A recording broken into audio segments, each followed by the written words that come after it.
Base po doon sa initial information na nakuha po ninyo sa customs, sino po yung posibleng nagpasok nito pong Porsche Spyder na 'to at na misdeclare? May detalye po tayo niyan, 'no. Halimbawa po, ang shipper po nito ay ang Emirates National General Trading. Ang consignee po noong pinasok po ito ng 2021 ay ang Tobirama Enterprises. May mga individual po ditong pinangalanan, 'no, yung customs broker, pero hindi ko na lang po muna babanggitin ang pangalan for data privacy reasons. Mm. Pero lahat po ito ay mai-issue na po natin ng notice upang sila ay magpaliwanag. Pati na rin po yung mga kawani po namin, 'no, na nag-examine, nag-appraise po nito dahil kailangan po nilang ipaliwanag talaga ng malubos, 'no, na kung paanong nadeklarang Porsche Boxster ang isang Porsche Spyder. Ang layo po kasi talaga ng value nito at madali naman po makita ang pagkakaiba, 'no, ng bawat modelo. So kumbaga, 2021 po ba na nabili na rin ito ni, Derek mula po doon sa, consignee sa, ano bang pangalan nito? Oo, kay Yun po Emirates ang National. bagay na yun po ang Mm. bagay na gusto nating ma-determine, 'no, dahil dun sa kanyang social media post, kung di po ako nagkakamali, sa isang ulat ay binili daw niya po ito sa isang car shop, 'no. So, yung mga bagay na yan din po ang dahilan kung bakit po natin siya gustong makausap upang malaman po natin paano po ba yung pagkakasalin-salin ng sasakyang ito magmula po doon sa entry ng 2021. So may schedule na po ba tayo? Kailan po ipapatawag ang aktor na si Derek para po makumpleto yung kwento? Well, today po, 'no, magse-serve po tayo ng warrant of seizure and detention sa kanya pong pagkatao, Mm. 'no. Again, we're hoping na siya ay makikipagtulungan dahil Mm. nakipag-ugnayan naman po siya sa amin kahapon. Sana po hindi naman po talaga siya yung tutumbukin, 'no. Talaga pong as a registered owner, kailangan po lang talaga namin siyang makausap upang malaman pa po yung dagdag na detalye na makakatulong po sa ating investigasyon. Oo, lalo na kung in good faith binili nung buyer ano. Tapos ang papaano po dito, sino ang malilintikan kung sakali man mapatunayan po na hindi honest mistake at sinadya po na i-misdeclared yung sasakyan. Sabi nyo, tukuyin nyo na po yung importer, tukuyin nyo na rin po yung consignee, maging meron na rin kayong iniimbestigahan po dyan, yung inyo pong customs broker. Gaano pa po katagal ito bago kaya malaman ng publiko yung tungkol po dito sa Well, insidente ng sasakyan na ito? yun po ang dahilan kung bakit po natin gustong makausap ang mga individual na ito, 'no, kasama itong aktor na ito, pati yung kanyang car shop na pinagbilhan dahil yan po ang magpapabilis, 'no, sa resulta ng ating investigasyon. Now, as far as yung aming kawani is concerned, may issue din po sila ng notice to explain, 'no, Oo. at show cause order kung bakit po nagkaroon ng ganitong misdeclaration, 'no, sa isang Porsche Spyder na naging Porsche Boxster, 'no. So, Oo. siguro po for purposes of investigation, at least give us mga 2 to 3 weeks to 2 to 3 complete it. weeks. We can come out with the results of the investigation, and as always, 'no, I always provide information dun sa inyong mga producers at kay DJ Chacha din po. Oh, maraming salamat. Attorney, kamusta ang record nitong importer ng sasakyan na ito? For sure, tinitignan nyo na po yan eh. First time po ba na nangyari ito? Kasi, chinek ko yung itsura ng Porsche Boxster tsaka yung mga nakikita natin ngayon dun sa balita na Porsche Spyder. Ang layo ng itsura eh. Totoo po yan, 'no? Oo. Talagang malayo ang itsura kung kaya't itong kumpanyang ito, pati na rin po yung aming mga customs examiner, 'no, ay talagang merong kailangang ipaliwanag dito kung mapapaliwanag man nila na papaano nadeklara ng ibang modelo ang mga ganitong sasakyan. Nakitang-kita naman kahit visual ano lang, 'no, inspection, ay makikita mong magkaiba talaga ang modelo ng Porsche Boxster at ng Porsche Spyder na ito. Mm. Pero siguro mabanggit ko na rin, 'no, Mm-mm. ito kasi mga ganitong importasyon, 'no, noong 2021, marami na rin tayong naging pagbabago sa proseso at pulisiya na medyo talagang imposible na, close to impossible na ang mga ganitong misdeclaration, 'no. I can cite 2 instances. First, tinanggal po natin yung temporary processing, 'no, or yung temporary release kung tawagin noon, nang wala pong atrig.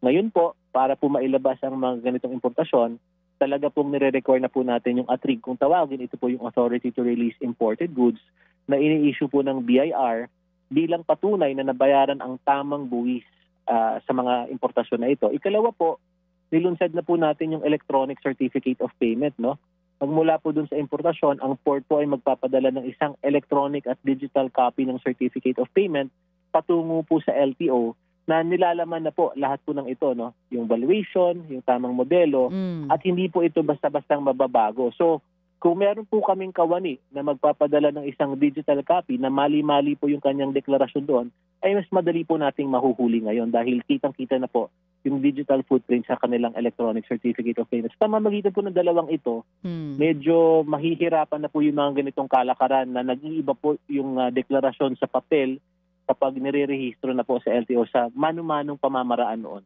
Attorney, ilang BOC of employees ang iniimbestigahan po natin sa ngayon?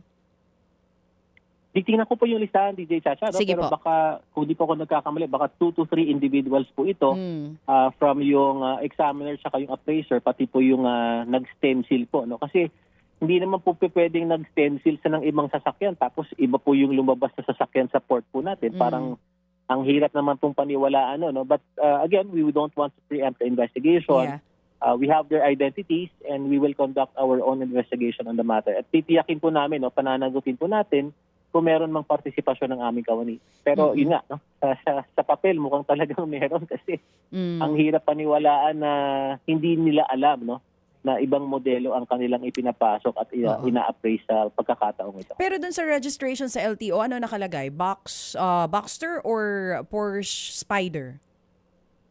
Sa LTO po, Spider na po yung nakalagay. Oh, no? so walang problema Pero sa pag tiningnan- papel sa LTO. Tama po. No? So kapag tinignan po natin yung vehicle identification number, pareho po yung vehicle identification number na makikita natin sa rehistro at yung entry sa Bureau of Customs, pero magkaiba po yung modelong nakadeklara sa parehong vehicle identification number. So doon pa lamang po, kitang-kita na po natin talaga pong nagkaroon po ng focus dito, no?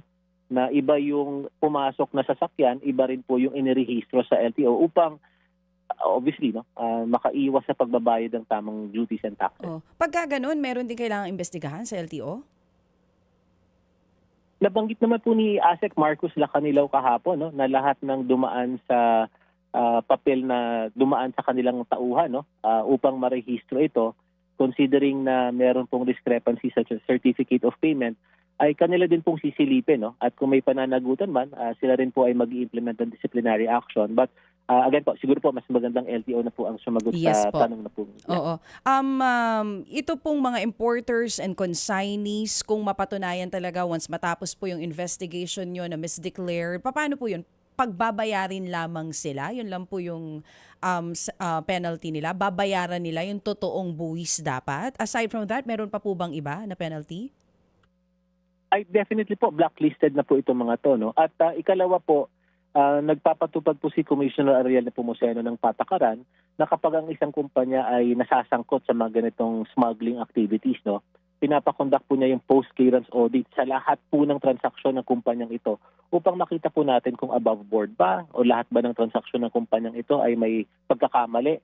Dahil hindi po pwedeng, para po tayong paulit-ulit na lang, nakakapagod na po. So mas maigi na pong mapangalanan natin ang mga bumubuo sa mga kumpanyang ito, i-blacklist po silang lahat at titiyakin po natin hindi po sila makakapagnegosyo sa Bureau of Customs.